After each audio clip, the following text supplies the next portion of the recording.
saber. Un vecino de Astorga de 27 años, uno de los 21 arrestados en el país por enaltecer el terrorismo desde las redes sociales. El gobierno creará el registro de pederastas lo antes posible. Las personas que aparezcan en él no podrán trabajar nunca con menores. El yogur ya no tendrá fecha de caducidad, sino una fecha apropiada de consumo. Enseguida se lo contamos. Bulerías, alegrías, tangos o seguidillas, baile con el alma, el que hoy llega a nuestro plató.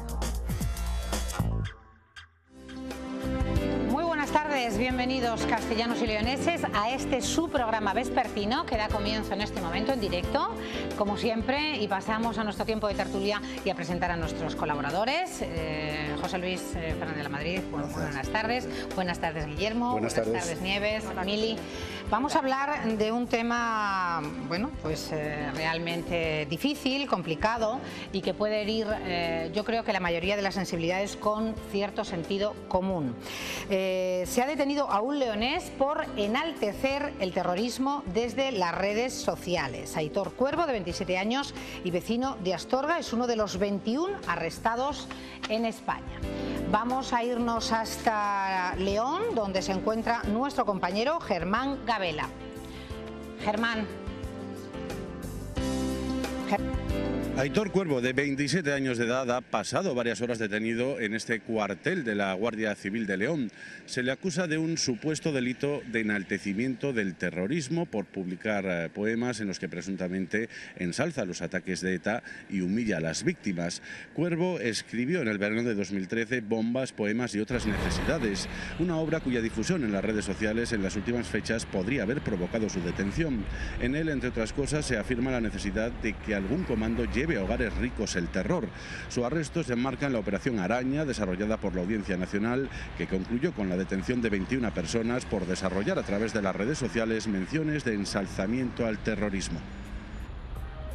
Entre otras cuestiones. Según ha informado el Ministerio del Interior, en la Operación Araña, que así se llama, los agentes han detenido a 12 personas en el País Vasco y Navarra, una en Castilla y León, hablábamos de Aitor, otra en Galicia, otra en Asturias y 2 en Cataluña. José Luis, directamente, como letrado, ¿a qué penas se pueden enfrentar los arrestados? Vamos a ver, es que yo creo que hay dos tipos de delito aquí. Hay un delito que es en el enaltecimiento, que corresponde al artículo 578 y que hace referencia en general a toda publicidad o a toda acción o a toda, digamos, ofensa ante estos hechos de carácter terrorista. Y después está la provocación o la incitación a la comisión de algún tipo de acto delictivo que pudiere, pues eso, fomentar el terrorismo o alentarlo de alguna manera. Entonces son dos penas diferentes. En el primer caso, en este caso de enaltecimiento general, las penas son entre 1 y 2 años.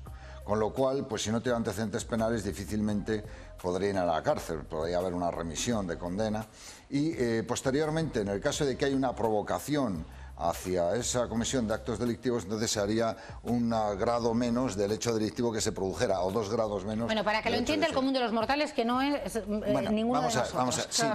Habla en cristiano. En cristiano. Para que nos enteremos. En el caso de enaltecimiento, a pesar de que todo este capítulo 7º del Código Penal es un desastre de redacción, o sea, es de lo peor que se ha podido redactar jamás en este país, es fatal, horrible, lo demuestro cuando quiera. Y entonces, ¿qué ocurre? Pues que a pesar de eso, a pesar de esa fatalidad, pues de 1 a 2 años. Lo que estamos hablando ahora es en el enaltecimiento de 1 a 2 años. De 1 a 2 años. Y después, en el caso de provocación, podría ser hasta 1 grado o 2 menos del delito que se produjera. Por ejemplo, si nosotros estamos provocando que haya muertes o que haya bombas, etcétera, etcétera, pues este señor podría ser condenado hasta 10 o 12 años incluido. Entonces son 2 delitos diferentes. Pero aparte de la parte penal, que efectivamente no nos ha quién mejor que José Luis para explicarlo. Yo creo que esta gente casi lleva implícito en su provocación el martirologio, ¿no? Es decir, les encanta, y yo creo que les encantará estar delante de un juez, no hay más que ver las causas que se han seguido contra personas de ETA, el orgullo que manifiestan delante de los tribunales, incluso no considerándolos. Por eso yo creo que esta gente se debería enfrentar más al rechazo social concreto, es decir, gente que les conoce y que sabe cómo están pensando y lo que están escribiendo, simplemente volverles la espalda porque realmente no se sostiene a día de hoy estas manifestaciones. Ya te digo, porque yo lo penal, aparte de lo que dice José Luis, con buen criterio, que sería muy poco, estos lo van a llevar como una especie de condecoración. Es decir, yo creo que se les debería rechazar directamente por la parte social que les corresponde. Coincido con Guillermo, que quizás lo mejor sería que se les rechazara. Lo que ocurre es que a lo mejor el entorno en el que se mueven es muy afín, con lo cual a lo mejor es complicado, ¿no? Pero bueno, la verdad es que haya una ley que lo regule y que por lo menos les pueda penar o decir que no es correcto lo que están haciendo. Yo quería preguntarle a José Luis si dentro de la segunda opción también está el que hagan que otras personas cometan actos, o sea, de manera indirecta. Que hagan, no, que propongan. Que propongan, sí, que aunque ellos no lo hagan, sin embargo, que con su actitud y con su enaltecimiento esté haciendo que otras dice el personas... artículo 579, la proposición y la provocación para realizar cualquiera de los delitos de terrorismo que puedan después dar como ocasión la realización, la comisión de alguno de esos delitos, pues produce al provocador, le irroga una pena que sería 1 grado o 2 grados inferior al delito realizado. Pero claro, es que cuando hablamos de enaltecimiento del terrorismo, hablamos del tipo del 578, es que se engloba, la gente dice, no, enaltecer el terrorismo, no. O vulnerar los derechos o reírse, de alguna manera, para que lo entienda el espectador, de las víctimas o de los familiares de las víctimas. Entonces, todo ese tipo de conductas está castigado con la peña de 1 a 2 años de prisión. Pero vuelvo a decir que es que todo el capítulo 7º de delitos contra el terrorismo, es que es absolutamente, para el estudioso, para el profesional, es que es absolutamente increíble lo mal redactado que está. Es que es un capítulo 7º desastroso. Nosotros hemos hablado, nuestros compañeros de redacción, con Irene Villa, con su entorno. Ha declinado hacer declaraciones, pero sí ese entorno nos ha especificado que, bueno, que a Irene pues esto se lo toma, en fin, que no hace mucho caso y que no entra a este juego. Mili. Porque yo considero que forma parte de su intelecto, de su forma de pensar. Creen que están haciendo lo correcto, porque ya burlarse de las humillaciones, de todo lo que está ocurriendo alrededor de lo que ha pasado con las víctimas del terrorismo y sentir satisfacción, yo creo que ya debería entrar, y yo no sé si existe, José Luis, una ley, ya debería estar ahí también un caso psicológico y un caso que tienen que analizarlos y entrar todos a hacer un examen de conciencia, por decirlo de alguna manera, porque tengo entendido también que ahora entra dentro del vigor de las leyes también españolas la parte del odio, porque esto también es odio contra otras personas y lo peor de todo es que es contra la gente del mismo país, que es España. Bueno, ¿no? vamos a ver, son dos cosas diferentes, ¿entiendes? Una cosa es el odio étnico, o habrá motivado por impulsos de carácter político, de carácter ideológico, y otra cosa muy diferente es lo que se está intentando proteger por medio del 578, que es que da igual que Irene Villa lo persiga o lo admita o no, es un delito público, o sea, simplemente por el hecho... Sí, bueno, pero hemos querido saber su opinión ya, y pero bueno... no es un delito, no es como las injurias que tiene que ser perseguido por parte, no, esto es un delito público en principio. Ya digo que la redacción del capítulo 7 es un desastre, pero bueno, eso simplemente con que haya un medio publicitario, un medio que dé propagación a este tipo de conductas, pues bueno, ya es algo que atenta contra los intereses generales y por tanto contra el Código Penal. Como dice Mili, pues evidentemente cada una de estas personas pues tendrá su propio problema psicológico, pueden tener a lo mejor personalidades psicopáticas, pueden satisfechos con lo que pueden están ser haciendo. resentidos exactamente, que de alguna manera... No, resentidos no. Hombre, yo creo que el lenguaje que utilizan en los Twitter muestra a las claras una cuestión que va más allá de lo político, hablar de despellejar, de 2 tiros en la chola. Va más allá de lo natural. Es que es un lenguaje que está fuera de cualquier, de cualquier razonamiento lógico, o ilógico incluso, porque es un lenguaje totalmente chabacano, totalmente macarra, o sea, es... Pero cómo no conocer el entorno mal ajeno. Y conocer el entorno, ¿no? El entorno en el que crece. Pero ¿cómo comprendes tú que existan células de ETA todavía? ¿Cómo comprendes tú que hay gente que todavía sigue el ETA? Significa que hay algo en esa conciencia o en ese pensar que le produce satisfacción a quienes continúan en ese grupo y por consiguiente siente que están haciendo lo correcto, porque me parece lo más absurdo que exista en el pleno siglo XXI situaciones como estas, pero existen aquí y en muchos lugares llamados de distintas formas. Entonces, obviamente yo pienso que sí es un problema mental y que no solamente se tiene que llegar a raíz legal, tiene que también hacer tratamientos en donde el gobierno se aboque a trabajar, digamos, a nivel psíquico a las personas que están con este tipo de juegos, porque son unos juegos peligrosos. Bueno, hemos salido a la calle y les hemos preguntado a ustedes, nuestra compañera les ha preguntado cuál es su opinión sobre estos hechos y esto es lo que ustedes nos han contestado. Vamos a verlo. Un joven ha sido detenido en León por unos comentarios publicados en redes sociales como Twitter y Facebook en los que enaltecía el terrorismo y se burlaba de las víctimas del mismo, como Irene Villa o Carrero Blanco. Salimos a la calle para ver qué opinan ustedes de esto. ¿Cree que vulnera su derecho a la libertad de expresión o cree que está justificada su detención?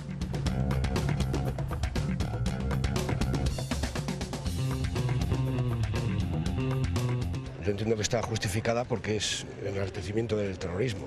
Entiendo que debe de estar penado. Esas cosas no se pueden decir, ni siquiera pensar. Estamos muy a gusto sin ellos. Pues que es un hijo de la malmadre, vamos, porque por no decir otra cosa peor. Es algo que ocurrió bastante grave y no me parece como para tomárselo ni a risa ni nada por el estilo. Totalmente desafortunado y fuera de contexto. Hombre, pues eso está muy mal, lógicamente eso hay que pararlo, de antemano para sentar un precedente y que no se puede hablar por hablar. Que le tengan metido para muchos años. O sea, yo no le sacaría de la cárcel para nada. ¿Crees que entre los jóvenes se está fomentando un poco este tipo de comentarios? Sí, yo creo que sí, que se está hablando más de la cuenta sobre ello. Sí, es bastante, además. Los jóvenes están bastante, se dejan llevar, no lo sé, también como influye que hay poco trabajo y todo eso. Hombre, ante la desesperación de no tener nada, pues igual buscan una vía de escape. Pues muy mala, por supuesto. Cada vez va más y no sé dónde vamos a llegar. Yo diría que alguien en su sano juicio puede vertir frases como las que estamos leyendo. Pues no, pero es lo que comentamos, que son formas de pensar, pero que no se producen... Esto es lo que quieren, ¿no? Claro, yo de la noche a la mañana. He dudado traerlo a la tertulia y hablar de este tema, porque justamente lo que yo creo que busca esta gente es lo que les estamos dando. Es que es un doble efecto. Publicidad. Claro, o sea, que lo he pensado y bueno, está ahí... En fin, hay que hablar de lo que ocurre, pero lo he dudado, Es un tema que existe y que hay que asumirlo. Lo que sí es que yo creo que nosotros tenemos como medios de comunicación es concientizar qué es lo que está ocurriendo. Claro. Porque desafortunadamente son situaciones que el que se perjudica es el propio país. Porque es cualquier comunidad que le puede atacar cualquier célula de ETA en cualquier momento, porque nos estamos dando cuenta que hay células de ETA en diferentes comunidades del país, ¿no? Y ya tenemos una aquí en León. Eso significa que puedes tener otro amigo y otro amigo y otra persona que dentro de la misma comunidad se pueda generar un equipo de trabajo con este tipo de circunstancias, ¿no? Pues estos han sido los arrestados por enaltecimiento del terrorismo, por humillación a las víctimas y por otras cuestiones que todos hemos podido ver al leerlo a través de las redes sociales de Twitter, Facebook, Internet. Vamos a cambiar de tema y vamos a abordar algo no menos grave. Vamos a hacer una pausa. A la vuelta vamos a hablar de un detenido en Lerma, en la provincia de Burgos, un camionero alemán que utilizaba conexiones wifi abiertas para intercambiar pornografía infantil. Estamos, que lo tiramos. A la vuelta, a la pausa hablamos de ello.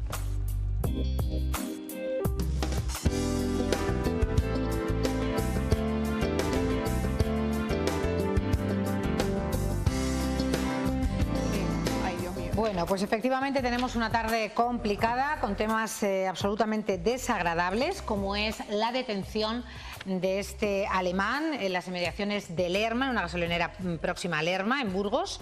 Este camionero que parece ser utilizaba conexiones wifi abiertas para intercambiar pornografía infantil.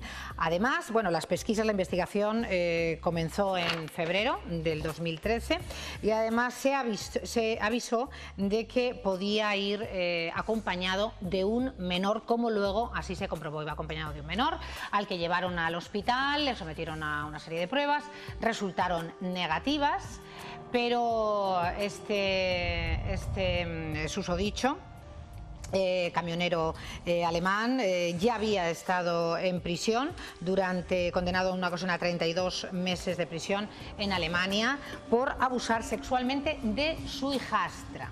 Además se le incautaron 2 ordenadores portátiles, discos duros, una tablet y una cámara fotográfica cuyo contenido está pendiente de ser analizado. Primero quiero que me comentéis este hecho deleznable, desde luego, no por parte de la Policía Nacional, por supuesto, y después hablaremos de cómo el Gobierno pretende crear un registro pederasta lo antes posible, antes del anteproyecto de ley de que vaya al Congreso y al Senado el anteproyecto de ley de protección al menor. Tenemos hoy además con nosotros a una invitada, Silvia Pastor, que es ¿eres la presidenta? No, soy trabajadora. A la REA, sí. Que es la Asociación para la Protección y Defensa de la Infancia en Castilla y León. Ella es psicopedagoga, ¿no? Sí. Bueno, pues bienvenida. Encantada, gracias. Y si te parece, Silvia, me gustaría contar con tu opinión la primera. Y después bueno, pues un lamentable de los tantos hechos que conocemos en España. A nosotros a REA nos llegan por parte de gente que denuncia. Hemos tenido ya algún pequeño caso y esto pues... Es que poco puedo decir, de más que lamentable, y que ojalá se cogiera a todos los que están haciendo esto, que son más de los que pensamos, muchos más. Después quiero plantear esa intención por parte del Gobierno de crear lo antes posible ese registro pederasta y que nos digas en qué puede facilitar el que estos delitos disminuyan y que los pederastas se encuentren acorralados en estos actos. Pues básicamente, si en el caso de que finalmente, yo creo que espero y deseo que salga adelante, va a ser muy positivo, principalmente porque al tener esa base de datos va a impedir que muchos niños se acerquen a esas personas. Ahora mismo en Málaga, por ejemplo, ha habido casos de gente que ha sido acusada porque tenían un kiosco y a partir del kiosco raptaban a niños, se les encarceló, salieron y volvieron a abrir otro kiosco. Pues si hacen eso, eso no va a volver a ocurrir. Claro, porque van a estar en esa lista negra, o por ejemplo, profesores o todas las profesiones que puedan estar relacionadas con infancia y juventud, con menores, para que no se les pueda contratar porque se sepa. Claro, es necesario poderlos tener localizados, porque no es la primera vez Eso con los maltratadores también se habló, ocurren no sé si cosas de estas, o que son profesores de alguna actividad deportiva, que hemos conocido algunos casos, o de alguna guardería, y en este caso, pues bueno, pues al final ellos buscan, por lo que se ve, cualquier puerta trasera para acceder a ello y para poderlo, y en este caso, pues ya ves, este hombre, a través de la wifi en las gasolineras, dijo, esta es la mía, ya he encontrado la manera de encauzar esto, ¿no? Y hoy en día que hay tantas redes abiertas en tantos cafés y en tantos lugares. Sí, cada vez se facilita más, en más sitios. Claro, pero por lo menos, Cristina, la buena noticia es que el ciudadano no es de España. Lo malo de todo es que se ha tomado en España, pero dentro de lo malo, lo bueno es que la policía por lo menos está haciendo un trabajo, digamos, consciente de todo lo que está ocurriendo con los niños, porque el problema al final de todo es la infancia.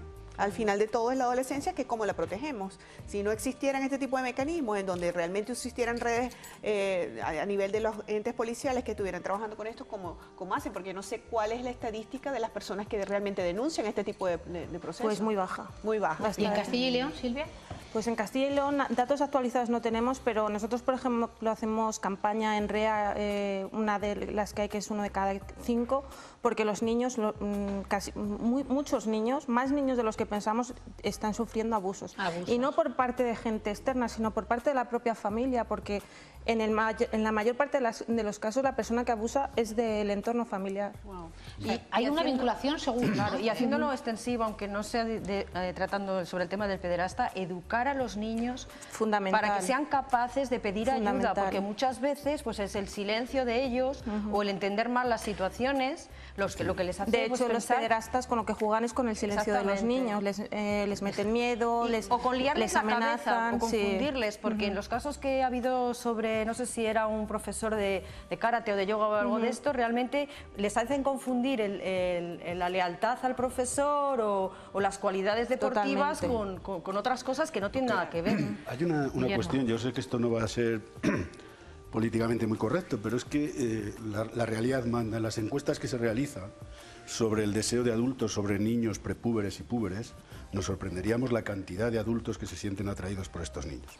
Dicho esto, que es una cantidad importante, lo que hay que educar es a los niños para que sepan decir no y reconocer los límites y puertos, y a los adultos, que el deseo puede ser lícito, pero lo que no se pueden es saltar a la torera la evolución de esos niños. Es decir, si consideramos pederastas a todos aquellos adultos o adultas que desean niños púberes o prepúberes, nos asustaríamos por las cantidades ingentes. Es decir, pensar... Pero nosotros tienen un problema, ¿no? No realmente, es decir, la eclosión de la pubertad en los niños crea unas figuras y unas imágenes que tienen mucho que ver con el erotismo adulto. Es decir, si vemos todo el desarrollo de la erótica europea, vemos cómo las lolitas famosas, aquellas niñas en pleno desarrollo, lo que pasa es que el adulto puede tener esos deseos, como puede tener otro tipo de deseos que pueden no ser más o menos socialmente aceptables. Es decir, quiero decir con esto que mucha gente lo que no sabe es que puede tener sus fantasías, pero que no debe nunca... Pues fíjate, me ha sorprendido, Guillermo, y perdone porque yo pensaba que eso es susceptible de tratamiento, ¿no? No, de hecho, fíjate, y yo siento que en este caso mi postura va a ser un poco compleja, pero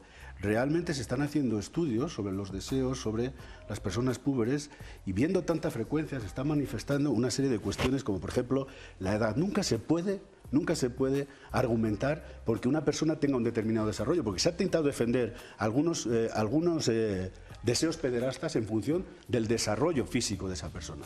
Esto no es correcto, el desarrollo es el desarrollo mental y hay que respetar siempre la evolución de ese niño. Luego hay otra confusión en la cual nos lleva muchas veces a cometer errores, es el paidófilo y el pederasta. El paidofilia es amor por los niños.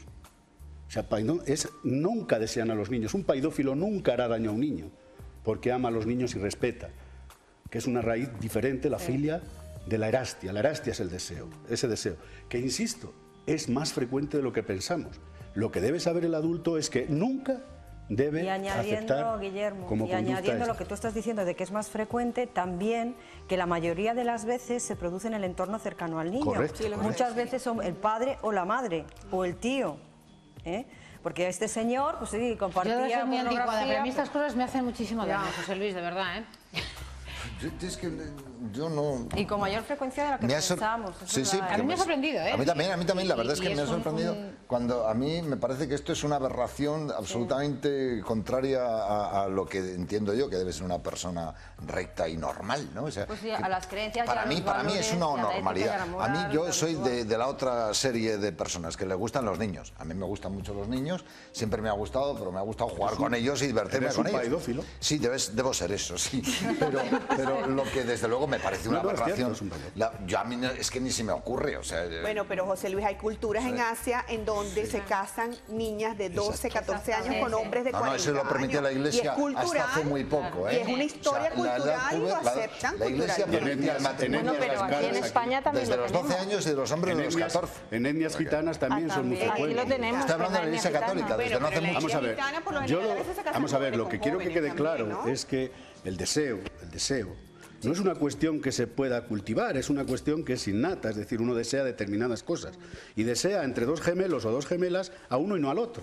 Y son iguales. Pero una cosa es el deseo y otra cosa es hacer daño. Exacto. No, por supuesto, eso que quede claro. Es decir, incluso el deseo también es un poco anómalo, ¿no? También eso me parece anómalo. Eso es muy peligroso porque también bajo el deseo y el no hacer daño, a lo mejor dicen, yo no voy a atacar a un niño directamente, pero voy a consumir, por ejemplo, pornografía infantil.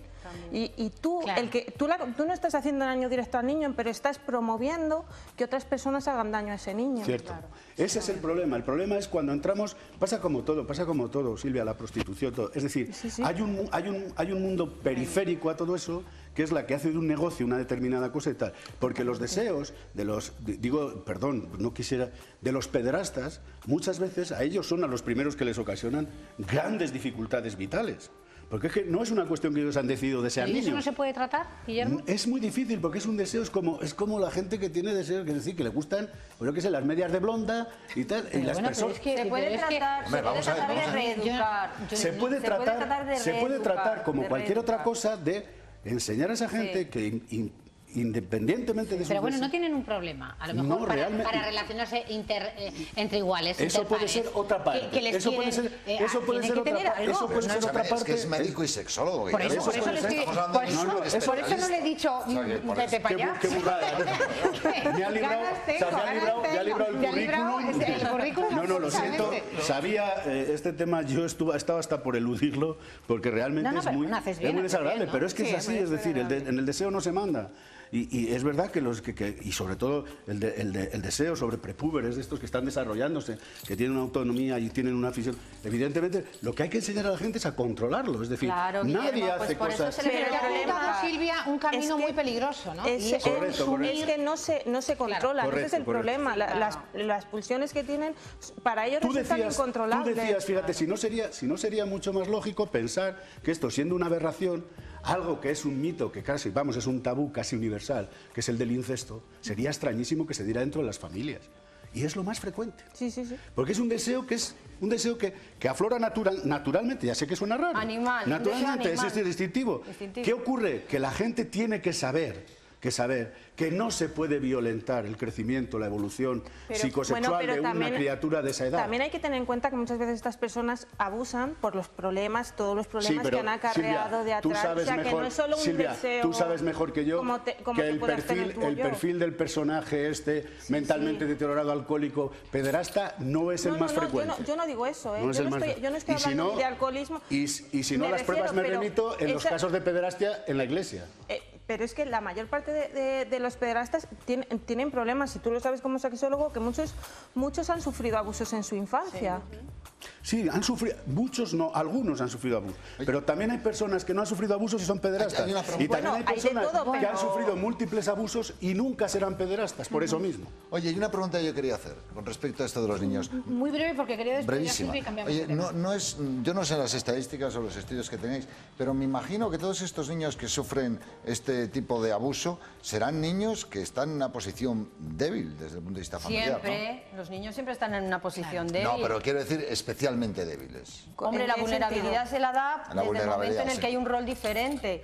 Y la otra persona tiene un poder sobre él. En el momento en el que estás enfrentando a un adulto con un niño, la capacidad psicológica de un adulto con la capacidad... No me refiero a la relación entre el abusador y el abusado, me refiero a la situación intrínseca del niño del niño que está en una posición de debilidad. Me gustaría poner un ejemplo por si sirviera de aclaración, espero que no sea para más confusión y más rabia. Yo conozco un caso de 4 niñas de 14 y 15 años que un día viendo la televisión se etiquetó lo que habían vivido ellas como abuso. El caso era el siguiente, eran 4 niñas de una clase alta en las cuales, aparte de su currículum escolar, iban a recibir clases de piano con un señor que, además de tocar el piano, era un señor maravilloso, encantador. Y resulta que este señor, cuando tocaban a 4 manos o a 6, no sé, además les tocaba sus genitales. Claro, estas chicas tenían, además del problema de que habían descubierto que habían sido abusadas sexualmente, descubrieron la culpabilidad porque iban rápidamente a clase porque querían sentarse lo más cerca del profesor. Aquellas chicas no tenían un problema.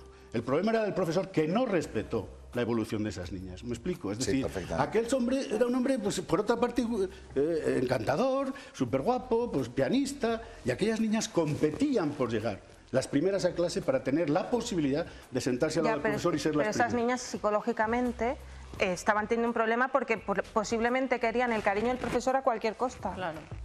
Y la cosa era, si me siento a su lado, Silvia, voy a tener mayor atención. No olvidemos que nuestro cuerpo reacciona a las caricias, al placer, y eso es muy complicado.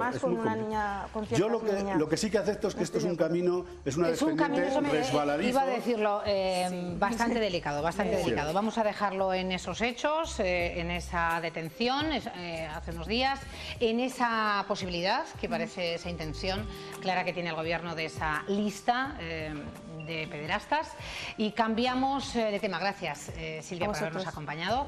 Vamos a algo bien diferente y además estamos contentos y orgullosos de que un compañero nuestro, ayer hablábamos telefónicamente con él, Manuel Torres, estuviera este fin de semana en Roma, en el Vaticano, y estamos viendo imágenes del Día de los Cuatro Papas, que ha sido el gran titular, entre otros, pero el gran titular de este domingo. Manuel Torres, bienvenido. Bien hallada. Directamente venido. Prácticamente, casi. Hasta nuestro plató. Te agradecemos que estés aquí para contarnos de primera mano qué has vivido, cómo se han... bueno, es un día histórico, desde luego lo apuntabas ayer telefónicamente. Lo contaba un poco ayer, ¿no? Claro. Y lo habéis titulado perfectamente, ¿no? Ha sido el Día de los Cuatro Papas, que puede ser lo que lo defina, ¿no? Pero bueno, porque es un día histórico. Se han canonizado a dos papas...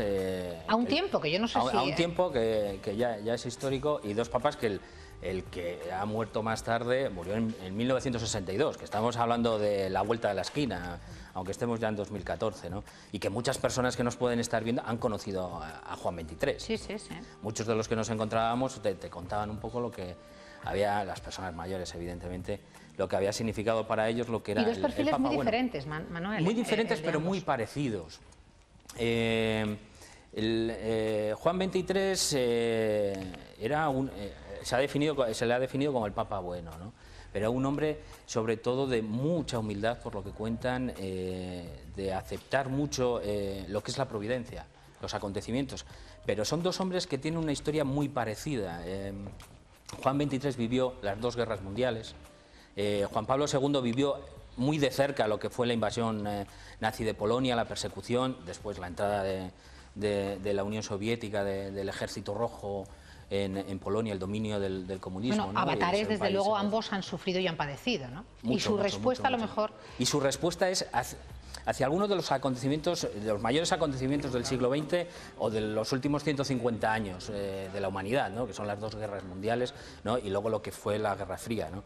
Ante eso, los dos lo han vivido, ¿no? Y no han decaído. Y no han decaído. Eso es lo que decía el Papa Francisco, es que ante eso han sabido encararlo desde el espíritu, ¿no? Desde Dios, desde la providencia, de no dejarse llevar, sino sacar algo positivo de eso y convertir las cosas en... Manuel, esa plaza, quiero que nos comentes, dices que no estabas en la misma... Nosotros no estábamos en la plaza de San Pedro, bueno, acceder a la plaza de San Pedro, 1 millón, las cifras más bajas. En Italia se exageraba mucho y decían de 5 millones, ¿no? No llegan a 5 millones ni... Nosotros muy prudentes, 1 millón, bueno, pero podían ser... Sí, no, quizás a lo mejor algo más. Oficialmente uno contabiliza, a lo mejor llega a 2, algunos decían que 3, bueno, por ahí puede andar las cifras, ¿no? Pero bueno, entrar ahí es toda una conquista. Ya el día anterior que estábamos en la plaza de San Pedro, ya había muchos peregrinos con sus sacos, sus plásticos, sus esterillas para hacer noche de allí, pero por lo que nos han contado también le sacaron, ¿no? Y luego abrieron, mucha gente llega muy pronto para poder llegar, si no, no llegas. Y hay gente que ha estado a la 1 de la mañana, peregrinos que han estado a la 1 de la mañana y se han quedado justo a la puerta. A la puerta. Nos lo contaban unos del Bierzo, precisamente, que nos encontramos. Nos lo contaban que habían estado toda la noche y justo cuando iban a entrar les dijeron allí... Hasta aquí. La policía, ya no entra más. Se acabó. Tú digo que hablaste con don Ricardo Blázquez. Estuvimos hablando... Obispo de Valladolid. Y presidente de la Conferencia Episcopal. Efectivamente. Vamos a escucharle, ¿te parece, Manolo? Sí. Y luego hablamos de los peregrinos con los que pudiste hablar. En relación con el Papa Juan XXIII, enseguida la Iglesia y la humanidad percibió en él el Papa bueno. Realmente en la Iglesia de los últimos decenios, Juan XXIII, inseparable del Concilio Vaticano II, han abierto otras perspectivas y otro horizonte.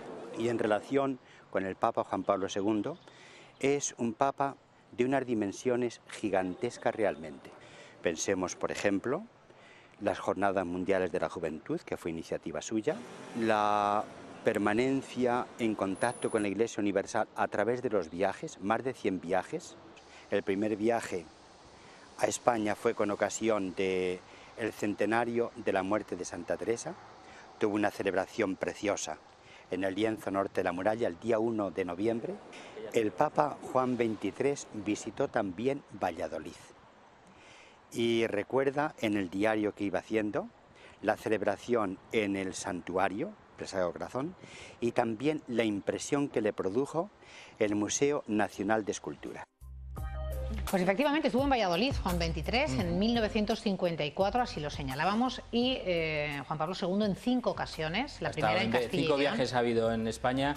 El primer viaje fue el del año 82, ¿no? Con motivo, como lo decía don Ricardo, con motivo del quinto centenario del fallecimiento, de la muerte, ahora es el que ahora va a ser el nacimiento, ¿no? Y que precisamente ayer los reyes se reunían por primera vez con el Papa Francisco, porque no pudieron estar cuando la entronización, porque estaba el rey con una de las operaciones recientes, y fueron los príncipes. Que fue además la audiencia más larga, casi sí, una hora de audiencia, y bueno, precisamente le llevaron de recuerdo las obras completas de 2 santos de Castilla y León, grandes poetas por excelencia y grandes escritores de la literatura española, Santa Teresa y San Juan de la Cruz. Santa Teresa con un mensaje claramente no subliminal, se lo pidieron. La conferencia episcopal, los obispos españoles que estuvieron en febrero en visita ad limina, también se lo dijeron. Hay una invitación oficial del presidente de la Junta también para que venga con motivo pues, de este centenario y que pueda ser la primera visita del Papa Francisco a España. Bueno, ahora sí, vamos a escuchar, Manuel, algunos testimonios de, claro, eran millones de peregrinos, tú hablaste con un puñadito de ellos, pero en general, ¿dónde estaban las coincidencias? ¿El por qué fueron algunos peregrinos que tuvo? Porque son 2 papas que les han llegado muy íntimamente. Hay una experiencia personal, bueno, estamos hablando pues a lo mejor de 20 años para arriba, que han podido conocer sobre todo a Juan Pablo II, que es el protagonista, aunque sean los 2 papas, evidentemente el protagonista es Juan Pablo II, y a mí me recordaba mucho, yo que he estado en algunas jornadas mundiales de la juventud, a esos momentos, ¿no?, de fiestas. El sábado por la tarde era impresionante la plaza de San Pedro, con cánticos, bailes, gente, o sea, los jóvenes, pues haciendo lo que son los jóvenes, ¿no?, celebrando una fiesta que para ellos es una fiesta, ¿no? Y luego a los mayores también lo que personalmente les ha supuesto, ¿no?, de apoyo, de ejemplo, de consuelo también en algunas ocasiones. En algunas ocasiones. Pues vamos a escuchar esos testimonios de algunos peregrinos que estuvieron con nuestro compañero Manolo Torres, allí en Roma, Una pasada, toda la noche haciendo cola para poder entrar en la Plaza San Pedro, y bueno, al final no ha podido ser, pero bueno. Nos hemos algunos quedado dormidos, pero luego al final nos quedamos ahí a nada, empujaban mucho y pues no hemos podido entrar. Que viniendo aquí uno se purifica un poco.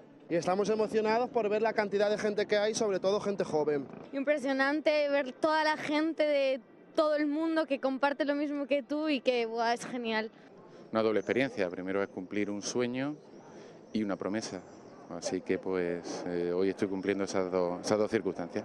Juan XXIII, he sido enamorada de Juan XXIII, sin quitarle nada a Juan Pablo, cuidado. Que hemos conocido a Juan Pablo II y es el que como que tiene devoción hacia él, ya era en vida, ya era como un hombre santo.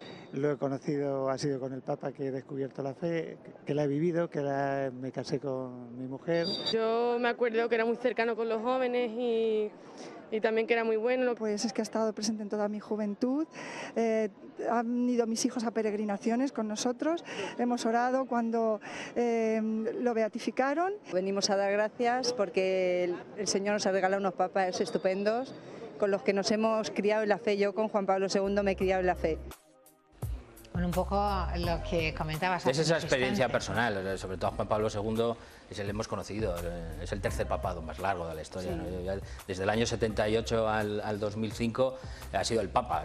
Muchos no han conocido, bueno, ahora porque hemos conocido 2 en 5 años, ¿no?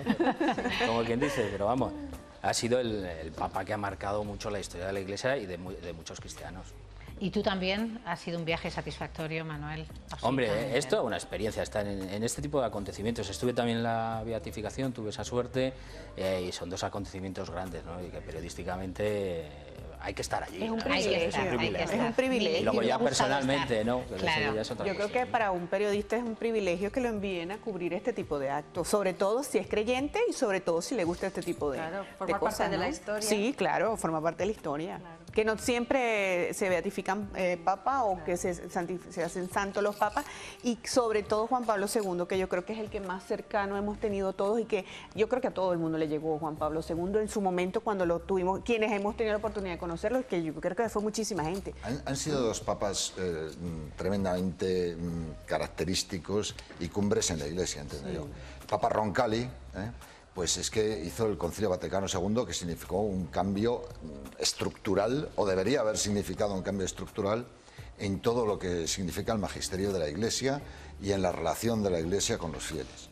Y Juan Pablo II, que hay muchos que le han llamado el Magno, ¿no? Y le siguen hablando de Magno. Yo le recuerdo de una manera muy especial porque recuerdo en los llanos allí de Santa Teresa, pues apareció con el Papa Móvil y en medio de una multitud enorme, pues yo tuve la posibilidad de verlo y yo creo que me miró, nos vimos. ¿Te saludó? Y después sí, no, nos vimos, simplemente con eso. Y después en el Estadio Santiago Bernabéu, yo tengo es que recuerdo aquella visión y me acuerdo que al verle y al sentirle, pues percibí que era un hombre santo. ¿Sabes lo que pasa? Que antes y después si me permites, en el Estadio Santiago Bernabéu, yo recuerdo que éramos una multitud todos con tutus, etcétera, etcétera, y que nos movilizaron a todos los jóvenes y fuimos contentos porque realmente el mensaje de su figura, simplemente su figura, era emotiva ya. Porque yo creo que antes uno tenía que, o ir a ver un papa, era irse a Roma, estar en Roma, ¿no? Me toca esta tarde discrepar. Yo de Juan 23, vamos, lo suscribiría si alguien me pide la opinión por su santidad. Creo que sí que el buen Papa Juan sí que lo fue. Pero Juan Pablo II, yo tengo mis grandes dudas sobre su santidad, pero en fin. No hablando de su santidad, yo no hablo de santidad. Yo creo que recuerdo mucho, José Luis, lo que recuerdo mucho cuando estuviste tú con el Papa, que alguien dijo, ¿quién es ese que está con José Luis?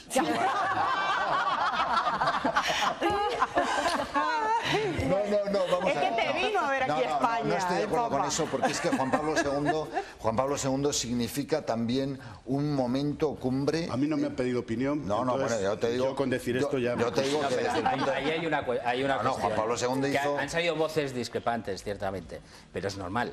Es decir, ha muerto hace 9 años. Pero le hemos conocido las virtudes, o sea, aquí se reconocen las virtudes, pero conocemos también los defectos. Juan 23. Aquí ha habido más unanimidad en Juan 23. Sí. Pero ha pasado exactamente lo mismo, A los dos papas, en el momento de su muerte, han pedido los fieles que se les canonizara inmediatamente. A los dos, el santo súbito de Juan Pablo II, que recordamos todos, también se produjo con Juan 23. Pero ¿sabes lo que pasa con Juan Pablo II? Que para esta generación que conoció a Juan Pablo II, antes uno tenía que ir a Roma a ver al Papa, era como muy magna la situación. Y este Papa salió al mundo a darle la cara y verse y tocarse al mundo. Juan Pablo II, muchísima gente en el mundo, alrededor del mundo, fue el que verlo. retiró el abogado del diablo para las santificaciones. Se podía decidir directamente, el Papa decidía la santidad. Pero hizo otras muchas cosas que fueron absolutamente plausibles. Lo que hay que entender la santidad no es con perfección, no hay que confundirla. Es decir, los santos tienen muchas imperfecciones y tienen muchos defectos, todos a lo largo de la historia. Lo de santo significa que está en el cielo, ¿no? Además, grandes santos fueron antes muy pecadores, se arrepintieron al final. Evidentemente. Y que conocemos en este caso con los medios de comunicación, conocemos hay perfectamente esperanza, Guillermo. Gracias, Manuel, de verdad un placer, que al día siguiente... Qué privilegio, ¿verdad? Llegado Qué privilegio. Desde Roma, que nos hayas contado tu testimonio y hayamos escuchado también el de los peregrinos. Vamos a felicitar, porque aquí en este programa traemos a los mejores profesionales del ámbito que toque menester en ese momento, y ahí estamos viendo los premios del Mundo, Diario de Castilla y León, con Juan Jesús Cruz, el doctor Juan Jesús Cruz, personaje único de innovadores, porque el presidente de la Sociedad Española de Oncología Médica se alza con el galardón por su trayectoria en la lucha contra el cáncer. Me vais a permitir que escuchemos el siguiente vídeo y hablemos con él personalmente. Vosotros ni os mováis porque continuamos.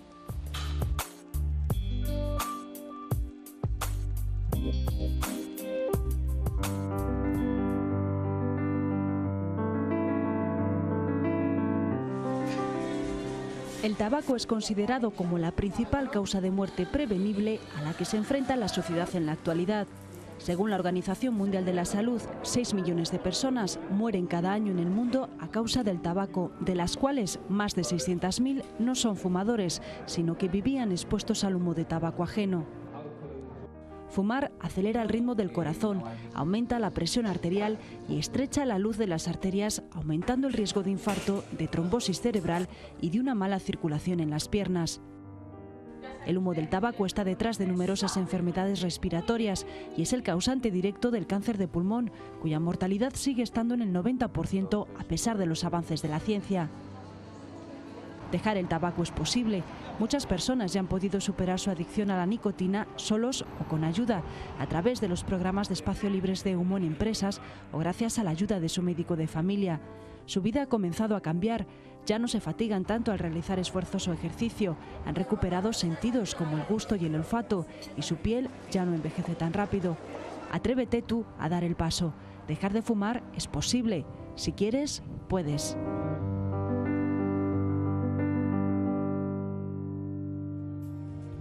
Bueno, pues ya tenemos con nosotros, Rodrigo García, buenas tardes. Hola, muy buenas. Al doctor, a un Juan experto, efectivamente, Juan Jesús Cruz, y vamos a hablar del cáncer de pulmón. Le vamos a dar la enhorabuena, como estabas diciendo, Cristina, por ese... Personalmente ya. Personalmente, por ser el personaje único, según el suplemento Innovadores de Diario Castilla y León El Mundo.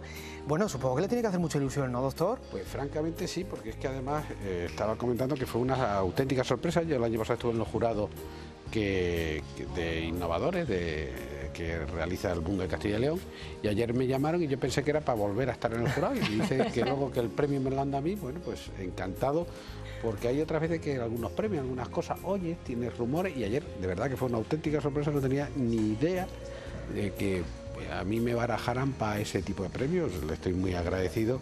Yo creo que es un reconocimiento, pues bueno, pues de un grupo de personas que creo que son representativas de Castilla y León, de reconocer, yo creo que no tanto la labor personal mía, que puede ser así, sino como la labor de toda la gente que nos estamos dedicando a intentar vencer estas enfermedades que nos preocupan tanto, que son los cánceres. Supongo que no le hará tanta, pero casi tanta ilusión como haber sido pregonero de las fiestas de Salamanca este año pasado. Sí, lo de pregonero de las fiestas de Salamanca yo creo que fue muy bonito, fue muy entrañable porque, bueno, yo no soy de Salamanca, yo soy de Extremadura, y que Salamanca, bueno, pues te reconozca con lo del pregón, que al fin y al cabo es un reconocimiento popular, pues de verdad que me hizo muchísima ilusión. Bueno, pues vamos a hablar esta tarde, como ya hemos visto en el vídeo que ha adelantado la entrevista, del cáncer de pulmón, porque, doctor, es el cáncer evitable más letal, ¿no? Sí, señor, con muchísima diferencia. El cáncer de pulmón es uno de los tumores que nos deben preocupar a todos, porque es el cáncer que más mortalidad causan los varones en España, es la tercera causa de muerte por cáncer en la mujer ya en estos momentos. Parecía que en España no acababa de subir y acaba subiendo, ya es el tercero causa de muerte en las mujeres, y por desgracia es un tumor que se hace, cuando empezó, yo siempre pongo el mismo ejemplo, cuando hace 25 años, en el año 26 ya, 1988 se hace la campaña o el decálogo de Europa contra el cáncer, y el primer precepto era no fumar.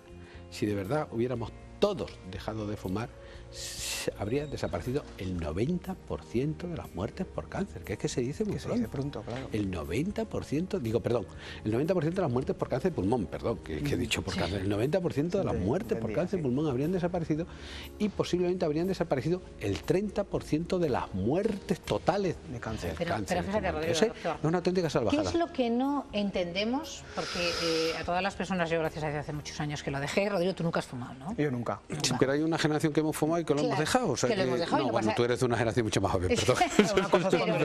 Pero ¿cuál tiene que ser el mensaje para que entiendan que se están jugando la vida? No sé luego cuál será el método a elegir, doctor, pero ¿qué hay que decir o cómo hay que decir que se están jugando literalmente? Nos hemos jugado la vida, porque yo creo que hay que utilizarlo en plural, sobre todo una generación, la generación mía, los que fuimos jóvenes en los 70, pues fumaba todo el mundo, y yo el gran problema que tiene la prevención primaria es que siempre pensamos, hay dos cosas yo creo, una, que siempre pensamos que tengo tiempo para dejarlo y luego ya no tengo tiempo para dejarlo, a lo mejor se me han echado los tiempos encima, y dos, que siempre tengo un pretexto para no dejarlo. Quiero decir, que es muy fácil que yo en un momento determinado, pues yo conozco una persona que ha fumado muchísimo y no ha tenido un cáncer, y luego tengo el pretexto contrario, yo conozco una que resulta que no fumó nunca y tuvo un cáncer de pulmón. Se decía mucho, por ejemplo, de Santiago Carrillo, claro, que fumaba tanto. Claro, con lo cual siempre hay ejemplos en sentido de lo que yo me quiera apoyar. No es una cosa que dice, fijo fuma, fijo lo tienes, fijo no fuma, no lo tienes. Lo que pasa es que las posibilidades son tan enormes, el cómo se multiplica, pero enorme, cómo se multiplica el riesgo de cáncer de pulmón por el tabaco, que es que prácticamente cuando no se fumaba era una auténtica anécdota el tener un cáncer de pulmón, y ahora pasaría lo mismo. Y ahora pasa igual. Es muy remarcable también lo por desgracia pasaría. Pasaría. Es muy remarcable lo que decía antes en las mujeres, porque según tengo entendido, los 4 cánceres con más incidencia están bajando en cuanto a muertes, en cuanto a mortalidad, salvo las mujeres en el cáncer de pulmón, ¿no? Sí, señor. Nosotros aquí, nosotros quiero decir, en general en España se está logrando disminuir la mortalidad prácticamente de todos los tumores, menos e incluso la mortalidad en cáncer de pulmón en varones, porque los varones empezaron a dejar de fumar, o empezamos a dejar de fumar en los años 80, 90, y entonces se nota ya la curva, porque claro, es una curva que tiene que pasar un tiempo, no lo dejo hoy y me protege para mañana, sino me protege para dentro de 10, 12, 15 años, y en mujeres, sin embargo, en España está aumentando la mortalidad como consecuencia de que la mujer se incorporó más tarde al hábito, vicio, como lo que queramos llamar, del tabaco, y ahora está sufriendo las consecuencias. ¿Y la exposición al humo del tabaco? Claro, la exposición, el tabaco pasivo es muy importante, o sea, la inhalación pasiva del humo del tabaco es importante, pero la más importante, sin duda, es la propia. Quiero decir que yo siempre digo lo mismo, porque claro, hay que tener cuidado, en esto hay que tener mucho cuidado con lo que voy a decir, porque dice, da igual al fumador pasivo. No, no da igual al fumador pasivo, con que solo hubiera una persona que muriera por cáncer como consecuencia de que otro está fumando, era suficiente para no fumar.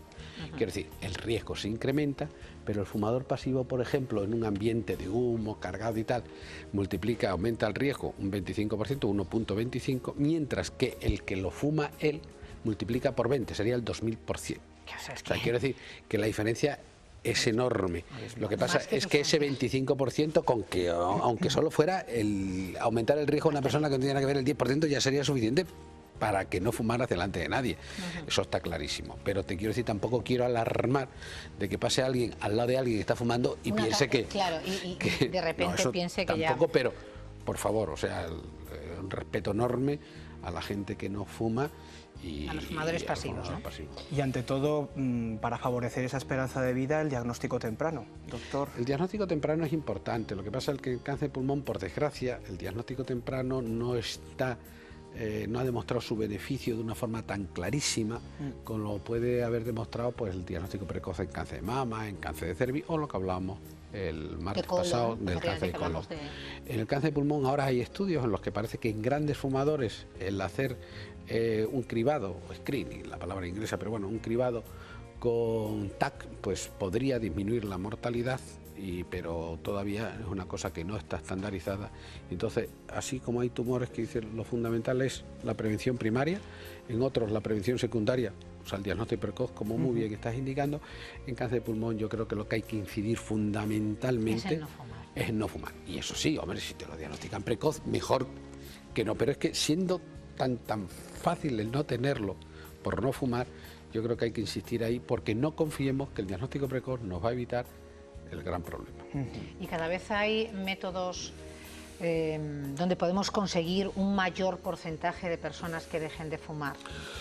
Yo creo que el dejar de fumar es una concienciación. O sea, yo creo que hay que tener muy claro que el tabaco aumenta los riesgos de una forma importantísima en relación con el cáncer de pulmón, en relación con los infartos, en relación con muchísimas otras patologías, y de verdad estar concienciado que eso es así.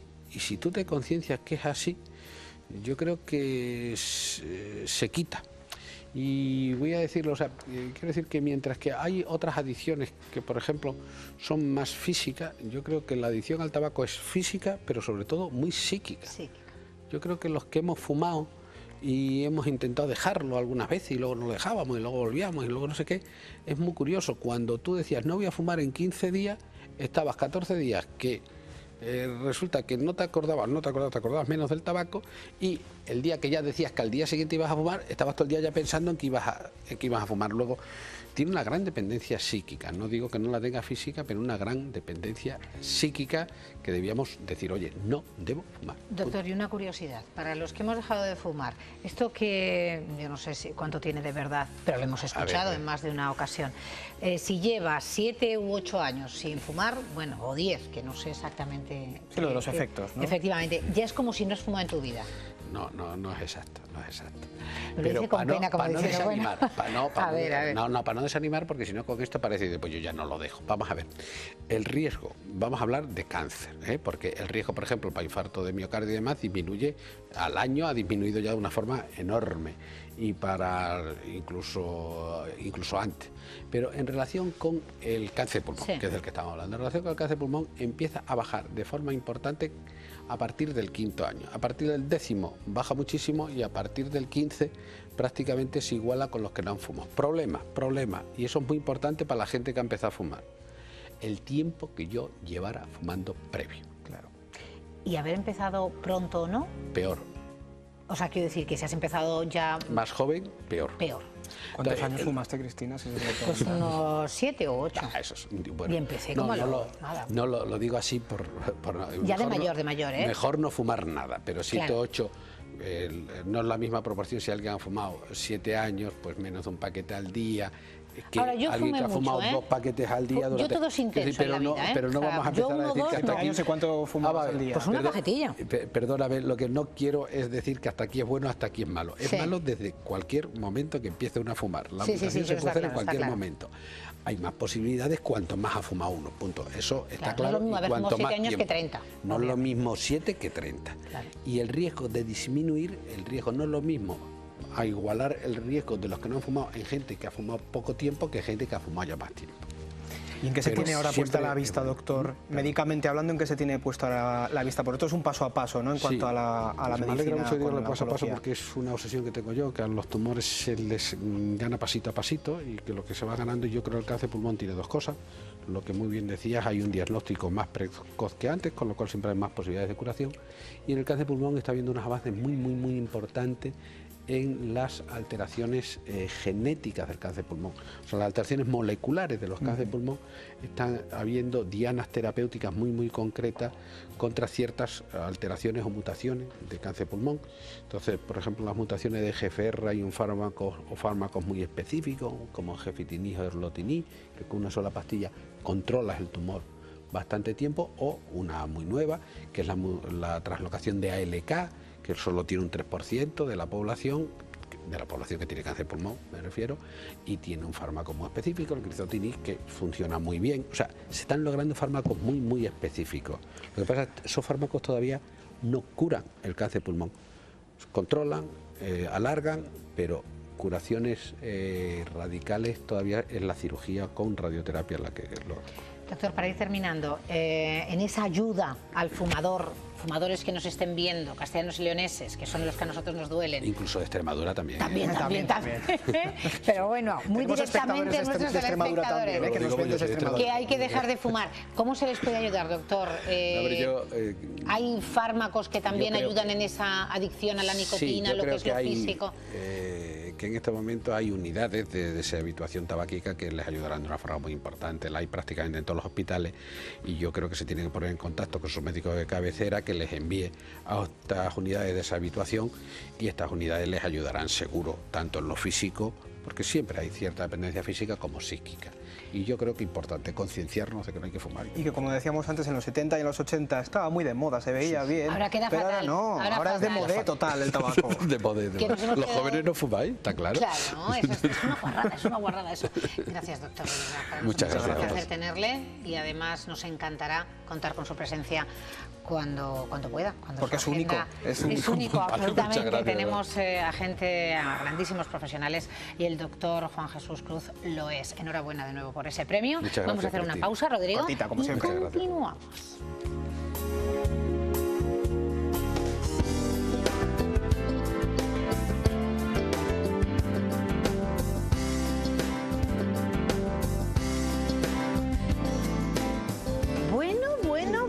bueno, qué placer, Rodrigo, de verdad hablar con el doctor y contigo, por supuesto, y cómo no, con nuestra viajera incansable, Esther Bermejo. Querida compañera, buenas tardes. Buenas tardes. Le queda muy bien eso que lleva hoy, Esther. Muchas Sí, gracias. es un tono pastel. Sí. Como yo. Un pastel. Un pastelito.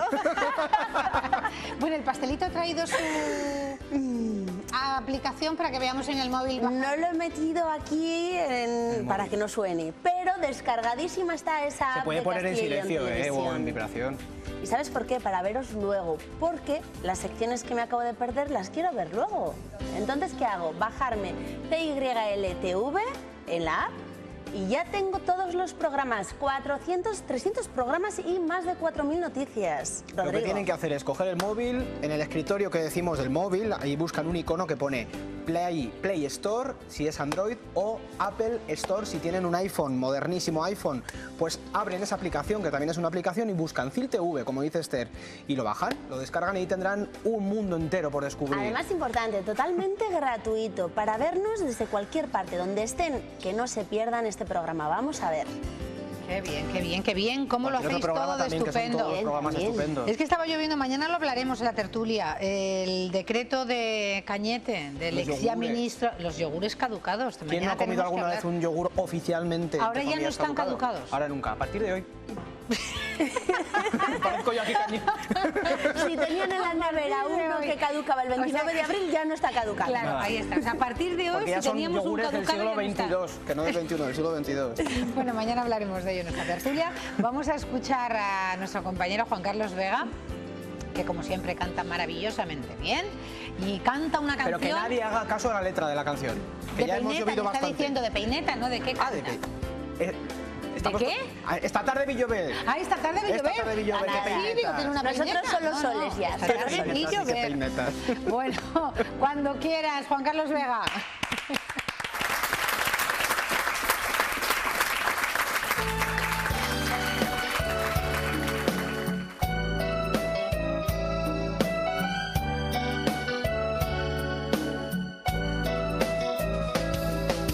Esta tarde vi llover, vi gente correr y no estabas tú.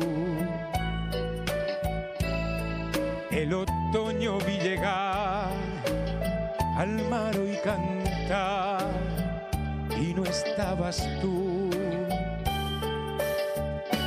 La otra tarde vi que un ave enamorada daba besos a este amor ilusionada y no estabas. Esta tarde vi llover, vi gente correr y no estabas tú. El otoño vi llegar al mar y cantar y no estabas tú. Yo no sé cuánto me quieres, si me extrañas o me engañas. Solo sé que vi llover, vi gente correr y no estabas tú.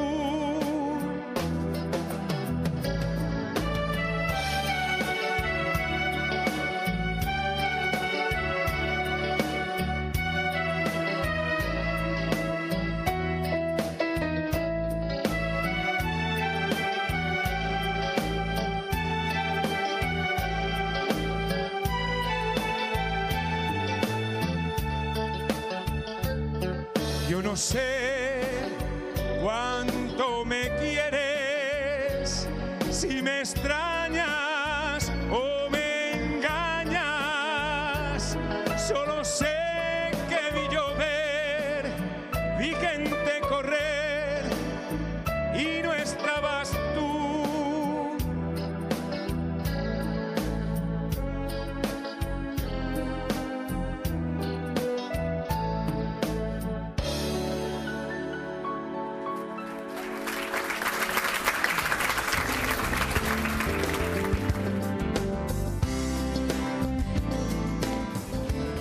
Las 5:30 pasadas de esta tarde, Esther, vamos a darle un zapateado. Vamos bien con el puesto alma, ahí. con el alma.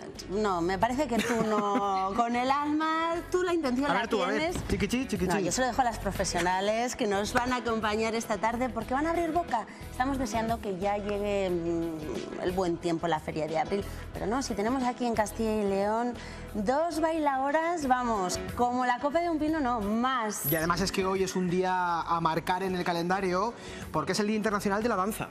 Y eso hay que celebrarlo en condiciones, a quien vamos a ver. Bueno, y a abrir boca, decía, para el día 3 de mayo. ¿Qué pasa el 3 de mayo en el Teatro Zorrilla de Valladolid? Gran espectáculo, con el alma, con el corazón y con el arte. Con todo. Estela, Cristina. Bienvenidas. Desde pequeñitas, desde los 4 y los 7 años. ¿Pero cómo os poníais los tacones si os tenían que salir? Bueno, yo creo que como todas las niñas que empiezan, pues, nos gustaba bailar, nos apuntan a bailar y bueno, empezamos la trayectoria con ballet clásico, español, flamenco, paso a ¿Y en paso. qué momento unís caminos, chicas? Y decidís, lo nuestro tiene que ir en el mismo camino las dos, chiqui. Bueno, lleva por ahí, ¿no? Porque las dos en la escuela de Mariemma. Pues unimos caminos, pues es que da palo decirlo, ¿eh? Un poco de escalofrío, pero 20 años ya, 21, 22 que llevamos. Pero éramos ya muy jovencitos. Claro, si empezasteis con 4 y 7 años, pues nada, casi al empezar. Y ahora tenéis una escuela en la que pues también os encargáis de que las pequeñas y los pequeños también, Por de supuesto. todo, ¿no? Desde los 4 añitos empezamos con la iniciación a la danza. Principal es un poquito la pedagogía y darles la danza clásica, que es básica, y luego ya la danza española, el flamenco. ¿El flamenco es vuestra especialidad? Sí. Sí, además también tengo que decir que también tenemos hombres que bailan sevillanas. Todavía no se atreven mucho con el flamenco. Yo nunca me he salvo puesto con alguno, ello, chicas. pero Uy, que no te has tenemos hombres- puesto, bien que te arrancas, bien que te arrancas. Mira, bien. Gran espectáculo el que traéis este sábado al Teatro Zorrilla en doble sesión. Doble sesión, sí.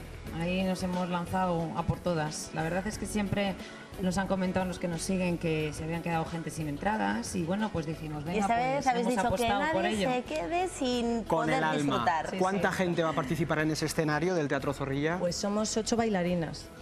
Y, o sea, aparte de Cristina y yo, pues Ujú. llevamos otras 6 bailarinas estupendas. Y las 8 pues vamos a dar el alma, eso sí.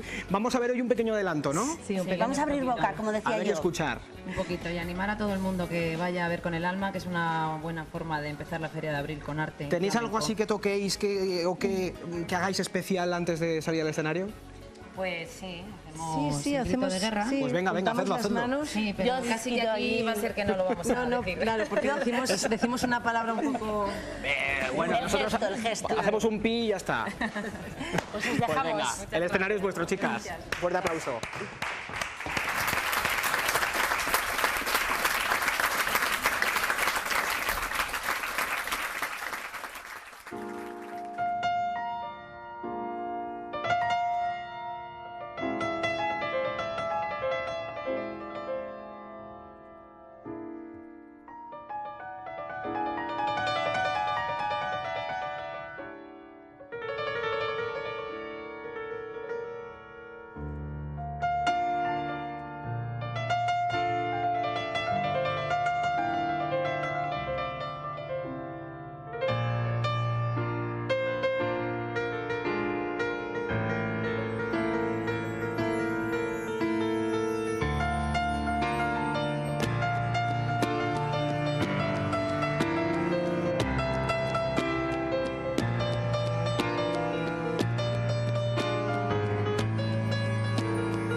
Cristina, fantástico, con el alma, han bailado, dos pedazos de artistas. Muchísimas gracias, de verdad, por estar con nosotros. Y bueno, vamos a poner un punto y seguido. Podéis acercar si queréis un micrófono. Aquí lo tengo.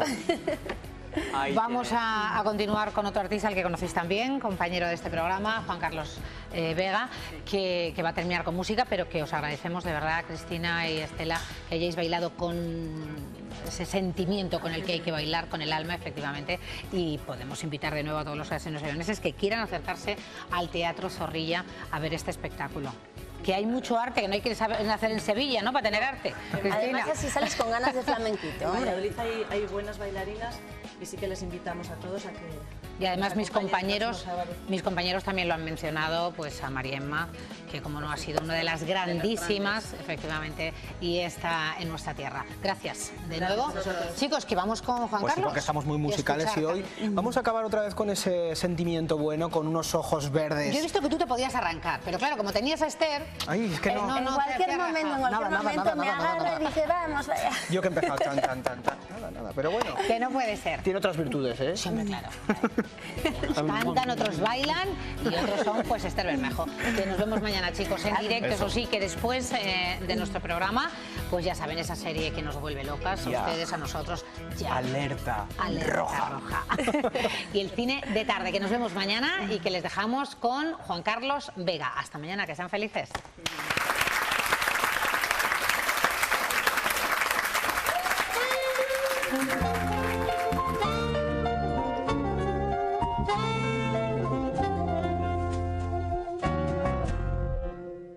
Apoya en el quicio de la mancebía, miraba encenderse la noche de mayo. Pasaban los hombres y tú sonreías hasta que a mi puerta paré mi caballo. Serrana, me das candela y yo te dije gachíe.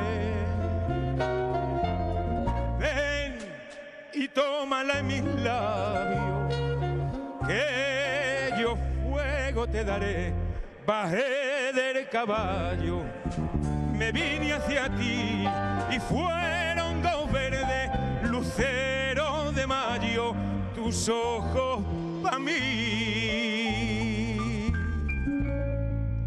Ojos verdes, verdes como la albahaca, verdes como el trigo verde y el verde, verde limón.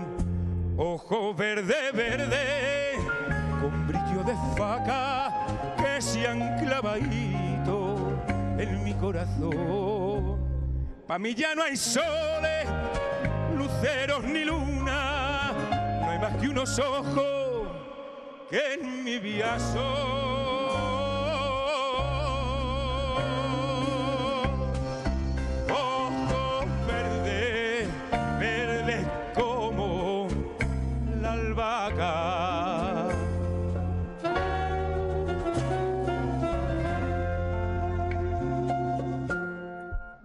Vimos desde el cuarto despertar el día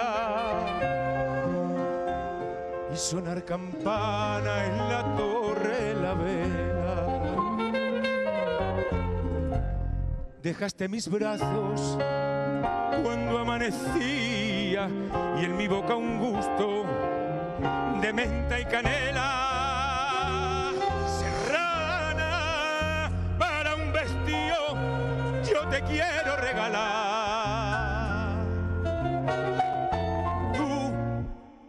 Tú dijiste estás cumplido, no me tienes que dar nada. Cogí mi caballo y rumbo me fui y nunca otra noche más buena de mayo he vuelto a vivir.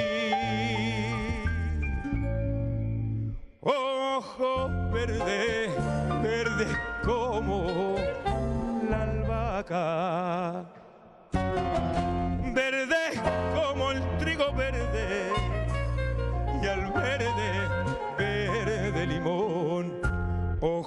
verde, verde, con brillo de faca que se han clavadito en mi corazón.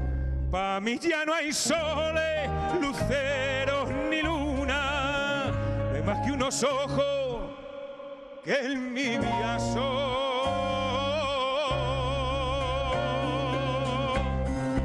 Ojos verdes, verdes como la albahaca, verdes como el trigo verde, y al verde